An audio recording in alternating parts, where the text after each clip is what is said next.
If you were hearing this, then the story had not ended yet.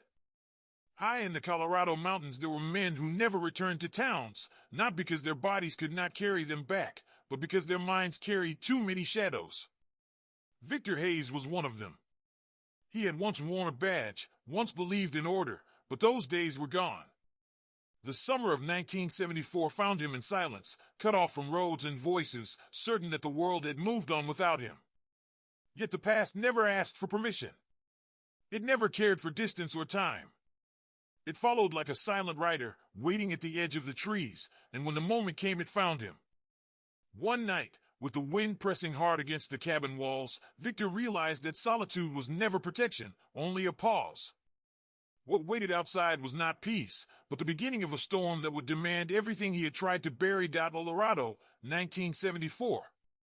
Victor Hayes had lived alone for years, tucked away in a weathered cabin that stood against the slope like a forgotten outpost. Once he had carried a badge and a revolver, once he had walked streets filled with law and violence, but those days had turned to dust. Now his world was stripped to essentials: an old hunting rifle, a stubborn dog that never strayed far from the porch, and a battered radio that hummed more static than music. His days unfolded with the slow rhythm of repetition. He split logs until his shoulders ached, patched a leaking roof when storms tore at the shingles, and boiled coffee so bitter it seemed to carry the taste of ash. The silence of the mountains wrapped around him, heavy but familiar, a silence that could almost be mistaken for peace. That evening began like all the rest, the sun bleeding out across the ridges, the air thin and sharp. Then the wind shifted. At first he thought it was the trees, their branches scraping against one another, but within the sound he caught something unnatural, something raw. A cry rose, faint at first, then sharper, carried between the pines. It was not the call of an animal. It was human, strained, desperate. Victor's body tensed as if old instincts had never left. He moved to the porch, scanning the tree-line, the dog stiff at his side. The sound came again, closer now, torn by panic. From the shadows of the forest a figure emerged, stumbling, fragile against the backdrop of green and stone. She broke through the edge of the clearing and fell hard onto the dirt in front of the gate, limbs trembling, body giving out. The silence returned for a heartbeat, and in that stillness Victor knew his quiet days had ended. The woman lay crumpled in the dirt, her body covered in dust and scratches, her bare feet torn from running over stone and brush. Her hands were scraped raw, fingers clawing into the earth as though letting go would mean being dragged back to some unseen torment. Her thin frame shook with exhaustion, every breath ragged, shallow, as if she had carried miles of fear on her shoulders.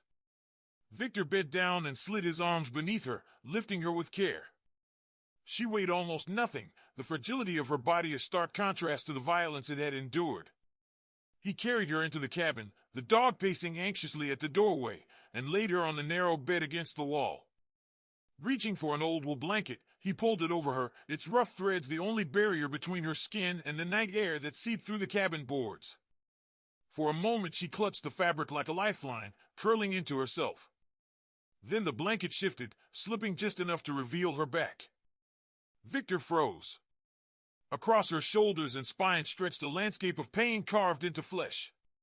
Scars rose in twisted ridges, burns shaped into letters and crooked symbols, a brand forced upon her like ownership. It was not the wounds themselves that stopped his breath, but what they meant, the cruelty of someone declaring mastery over another's body. His chest tightened, and with it came a memory long buried. A girl from years before, a raid gone wrong, his hands pulling too late, his strength failing when it mattered most. She had looked at him with the same emptiness in her eyes before being taken beyond his reach. That memory returned now with sharp clarity, forcing him to feel the weight of a failure that had never left him. Staring at the woman before him, he understood this was not chance.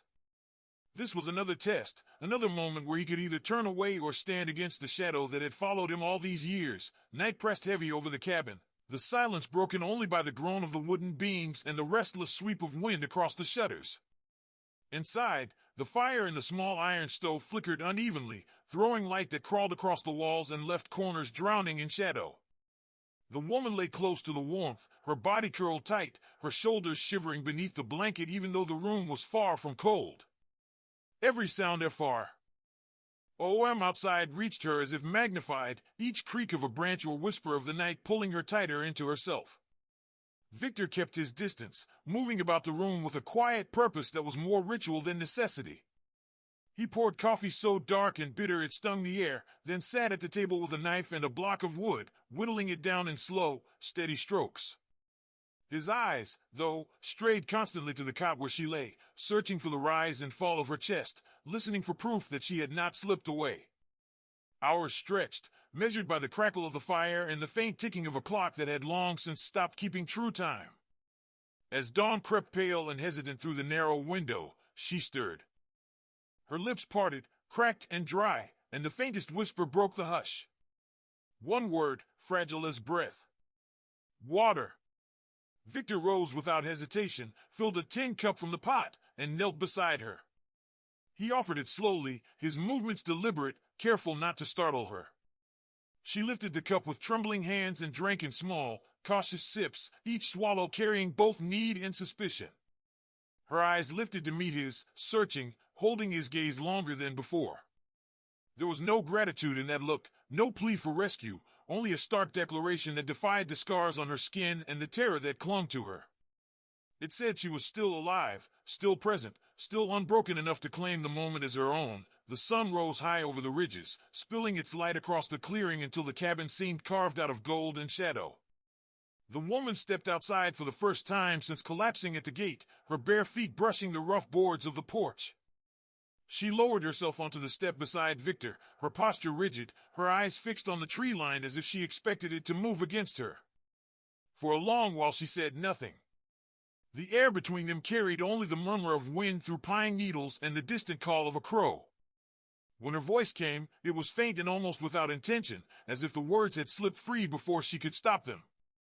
She spoke of labor that had no end, of being forced to scrub boots until her hands bled, of nights when the cold cut deeper than hunger. Victor did not break her silence with questions. He only sat still, listening, the steady weight of his presence allowing her story to unspool.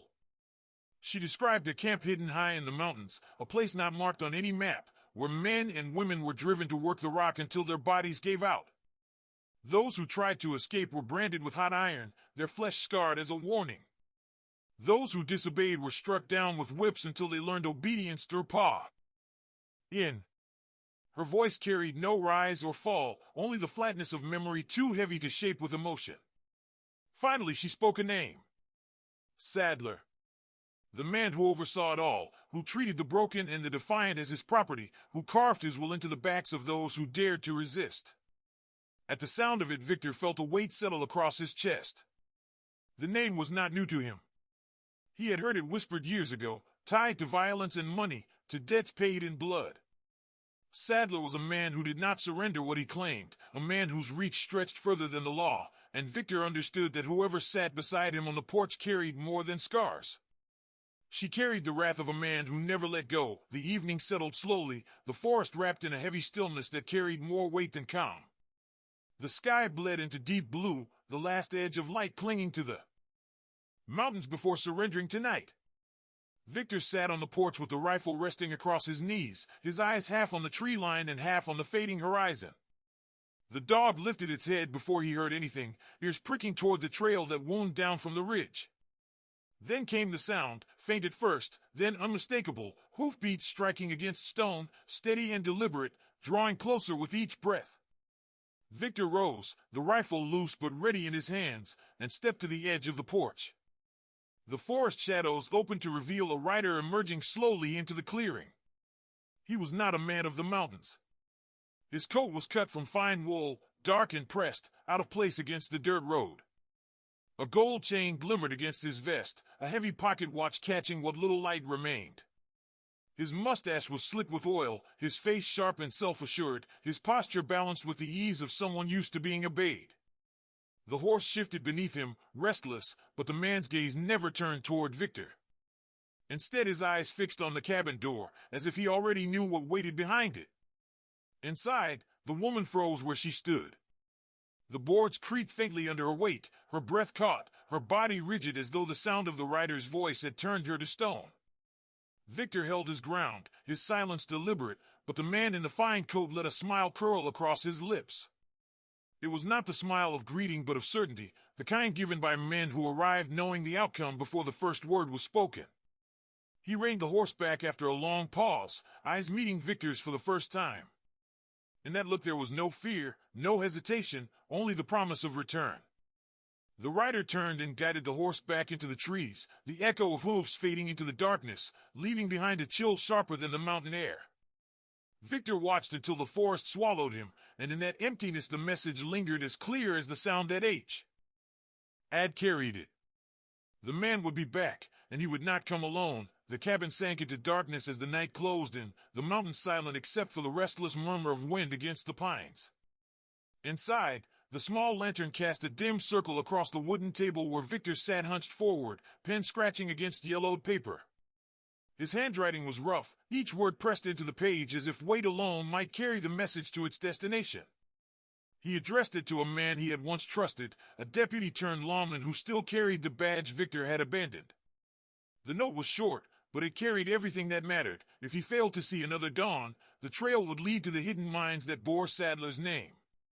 When the ink dried, he folded the page, slipped it into an envelope, and left it on the corner of the desk where no one could miss it. Rising from his chair, he moved through the cabin with quiet precision. He checked the rifle, slid fresh shells into the magazine, tested the weight of the revolver at his side. Outside, he set crude traps along the edge of the clearing, wires strung low, steel jaws hidden beneath brush, the kind of work that came not from fear but from old habits too sharp to rust. When he returned indoors, he knelt at the stove and built a fire that roared brighter than needed, not for warmth but for the reassurance of its steady glow. The crackle filled the silence, a heartbeat against the press of night. From the cot, Allison rose and crossed the room, her steps unsteady yet deliberate. She lowered herself onto the bench beside him, her eyes drawn to the knife resting on the table. Without hesitation she took it in her hand, the blade catching the light. Her voice was soft, but it carried the weight of finality as she broke the silence of the room. She declared she would not run again, not this time, and if the men returned, she would stay and face them. Victor studied her for a long moment, his expression unreadable, then gave a single slow nod. In the space between them there was no need for words beyond that. The fire burned on, the mountain air pressed cold against the shutters, and the night held its breath, waiting for what came next. Somewhere beyond the clearing, unseen but certain, the storm was already gathering.